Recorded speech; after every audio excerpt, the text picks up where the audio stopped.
Hola amigos, ¿qué tal? Stuart here from Spain Speaks with the Spain News Update.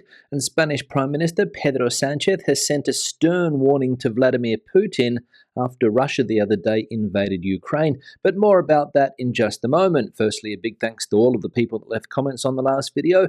Lots of comments, lots of debate happening there as usual. Thanks to people that supported the channel by buying merchandise. And a big thanks to my patrons on Patreon for your ongoing support. Now, let's get into the news, and as I said, Prime Minister Pedro Sánchez has sent a strong message to Vladimir Putin, and Sánchez has warned Putin that his attack will not go unpunished and warns of economic impact of war. The Spanish government's categorical condemnation of Russia's unacceptable attack on Ukraine and a warning that the flagrant violations of international law by Vladimir Putin will not go unpunished. Pedro Sánchez sent this strong message to Moscow, calling on it to put an immediate end to the hostilities, to revoke its recognition of the independence of the Donbas territories, and to comply with its international commitments. He also acknowledged that the war in Eastern Europe will also have economic consequences, especially in the energy markets, which the Allies will try to mitigate. So Sánchez warning Putin that his attack on Ukraine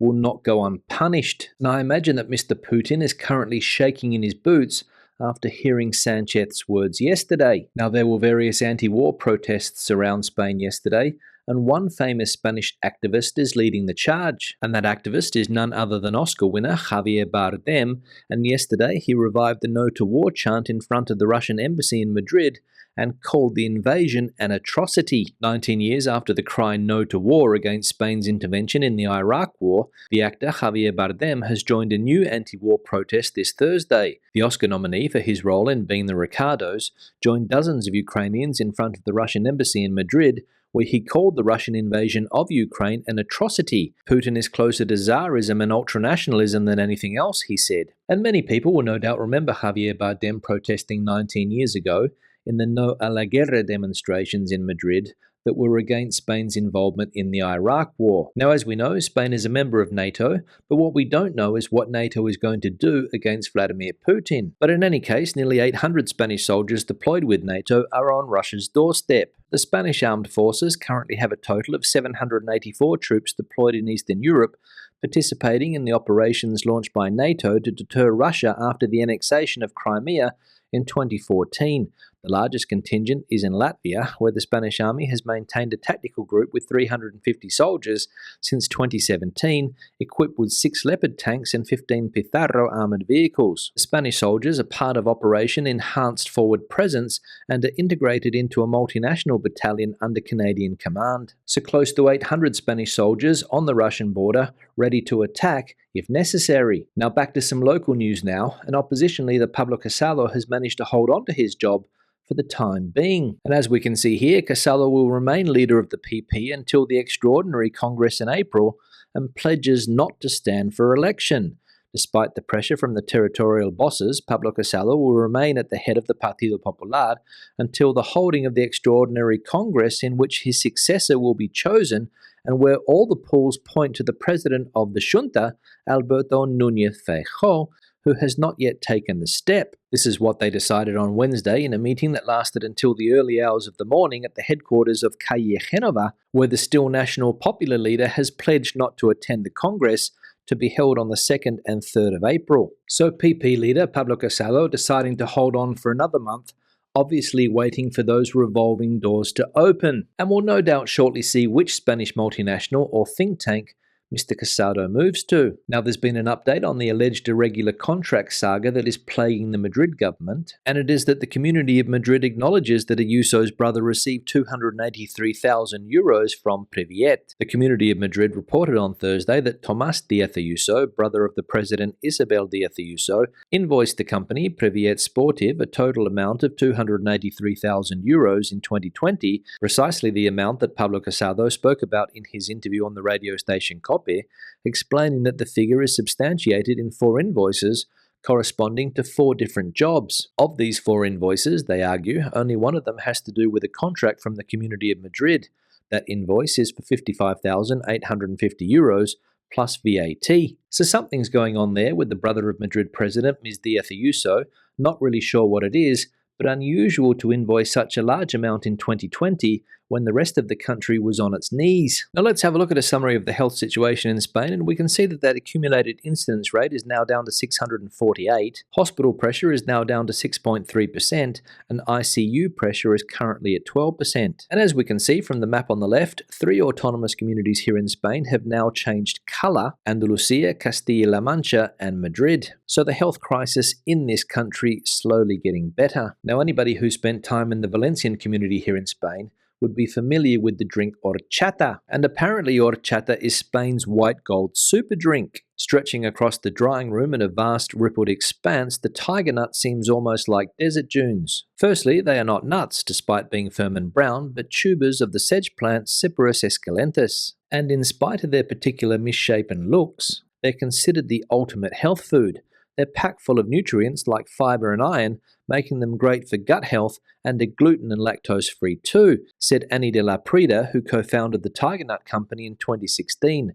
Rumour says they even boost libido. Also very Moorish, as I've realised, with a creamy texture and sweet nutty aftertaste, Tigernuts have been hailed as a rising superfood by Good Housekeeping magazine in the US. Yet in Spain, where they are known as chufas, these plant powerhouses have been popular for centuries, particularly in Valencia, whose beloved chufa-based drink horchata dates back to the 13th century. So integral is this milky beverage to Valencian culture that, alongside cafes and ice cream parlours, it's served up in its own specialist stores known as horchaterias. So if you like horchata, I suggest you buy up in bulk because it's not going to be the same again now that the Americans have found out about it. Now let's have a look at some of the comments from previous videos. One here from Dave: hooray for Benidorm and places like it. Reduces number of tourists swarming over better parts of Spain.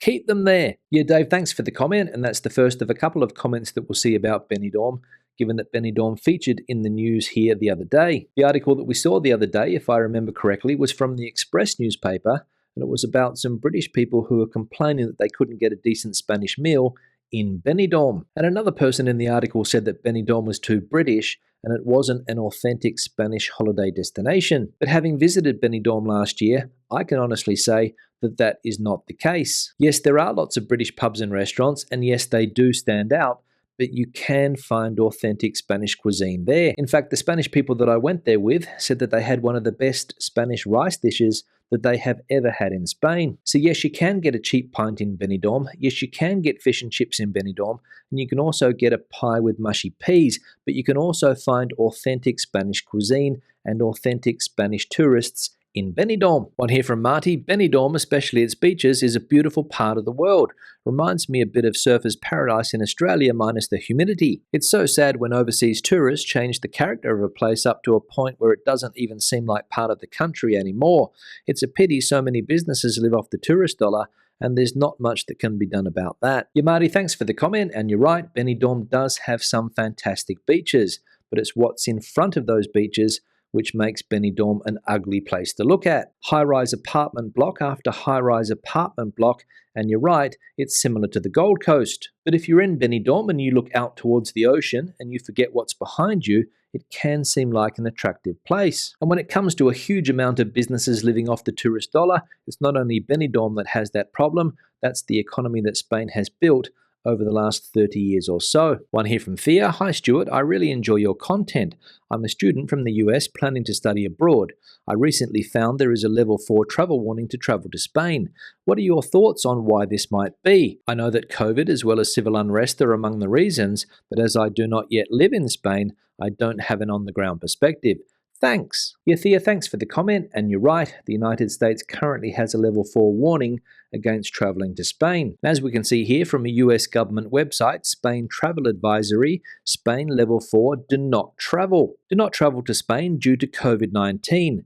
Exercise increased caution in Spain due to terrorism and civil unrest. If we have a look at the country summary, terrorist groups continue plotting possible attacks in Spain.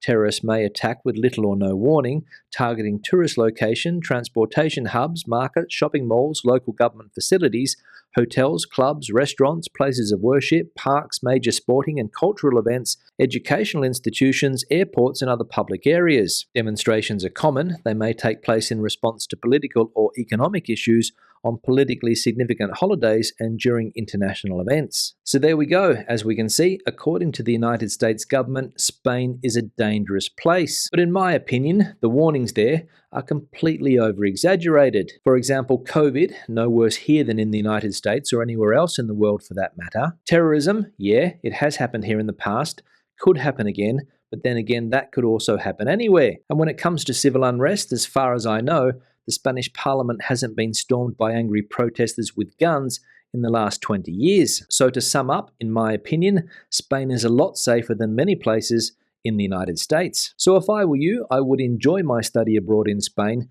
because you'll probably have the time of your life. One here from Helen: how are the people doing that lost everything with the volcano? Have they been given a home now and work? Nothing has been reported about these people.